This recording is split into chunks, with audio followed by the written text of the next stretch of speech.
spilled some water on the floor, so I put my sweatpants down there to absorb the water. I'm about to cook this chicken, man. Raw chicken. This is George Foreman oven.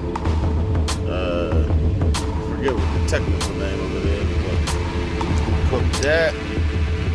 I got some rice, some string beans, some macaroni and cheese. I don't know what I'm gonna cook with it. Hold on. Been stuck up here in Massachusetts, not Massachusetts, Maine. My transmission broke, got it fixed. So now I'm stuck here until tomorrow. This is what I usually make when I cook. I got these green beans, they single serving, depending on how many you eat. You make one or two. One of these.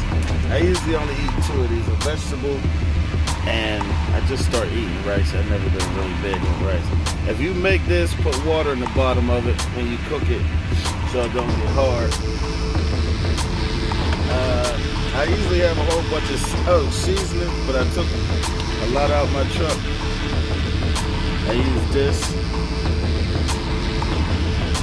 And I got some garlic powder. Of course, I got some of that seasoning from Country Pride.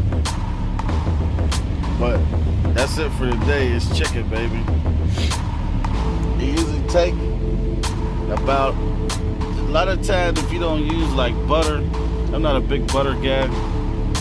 If you don't use butter, the chicken will only get brown on the parts that's touching the cooker. But this cooker gets really freaking hot. You can cook any,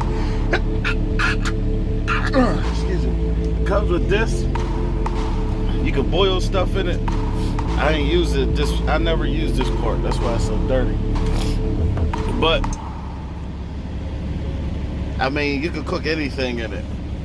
You can put a whole chicken in there. You really can't see how big it is. I got a pan that go up under it to catch water, catch grease and stuff. But in the process of cleaning out my truck, I took it out by accident. So I stuffed that in there. That always holds it. No, that worked. That's it.